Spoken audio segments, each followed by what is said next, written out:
دوسرا باب، مجوسیوں کی آمد۔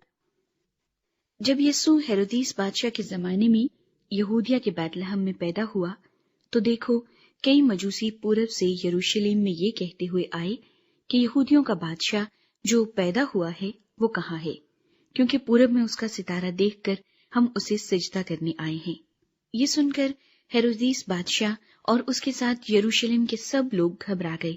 اور اس نے قوم کے سب سردار کاہنوں اور فقیہوں کو جمع کر کے ان سے پوچھا کہ مسیح کی پیدائش کہاں ہونی چاہیے۔ انہوں نے اس سے کہا، یہودیہ کے بیت لحم میں، کیونکہ نبی کی معرفت یوں لکھا گیا ہے کہ اے بیت لحم یہودا کے علاقے، تو یہودا کے حاکموں میں ہرگز سب سے چھوٹا نہیں، کیونکہ تجھ میں سے ایک سردار نکلے گا جو میری امت اسرائیل کی گلہ بانی کرے گا۔ اس پر ہیرودیس نے مجوسیوں کو چپکے سے بلا کر ان سے تحقیق کی کہ وہ ستارہ کس وقت دکھائی دیا تھا،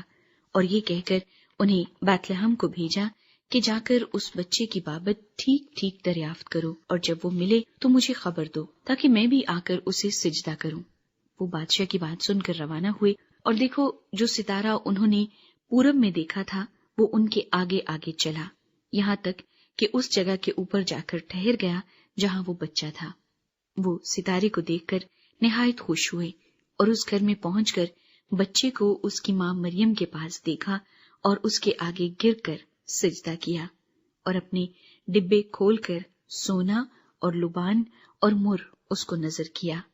اور ہیرودیس کے پاس پھر نہ جانے کی ہدایت خواب میں پا کر دوسری راہ سے اپنے ملک کو روانہ ہوئے۔ مصر کی جانب روانگی۔ جب وہ روانہ ہو گئے تو دیکھو خداوند کے فرشتے نے یوسف کو خواب میں دکھائی دے کر کہا، اٹھ، بچے اور اس کی ماں کو ساتھ لے کر مصر کو بھاگ جا، اور جب تک کہ میں تجھ سے نہ کہوں وہیں رہنا،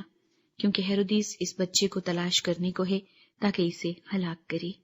بس وہ اٹھا اور رات کے وقت بچے اور اس کی ماں کو ساتھ لے کر مصر کو روانہ ہو گیا، اور ہیرودیس کے مرنے تک وہیں رہا، تاکہ جو خداوند نے نبی کی معرفت کہا تھا وہ پورا ہو کہ مصر میں سے میں نے اپنے بیٹے کو بلایا۔ بچوں کا قتل۔ جب ہیرودیس نے دیکھا کہ مجوسیوں نے میرے ساتھ ہنسی کی تو نہایت غصے ہوا، اور آدمی بھیج کر بیت لحم اور اس کی سب سرحدوں کے اندر کے ان سب لڑکوں کو قتل کروا دیا جو 2 برس کے یا اس سے چھوٹے تھے، اس وقت کے حساب سے جو اس نے مجوسیوں سے تحقیق کی تھی۔ اس وقت وہ بات پوری ہوئی جو یرمیہ نبی کی معرفت کہی گئی تھی کہ راما میں آواز سنائی تھی، رونا اور بڑا ماتم۔ راخل اپنے بچوں کو رو رہی ہے اور تسلی قبول نہیں کرتی، اس لیے کہ وہ نہیں ہے۔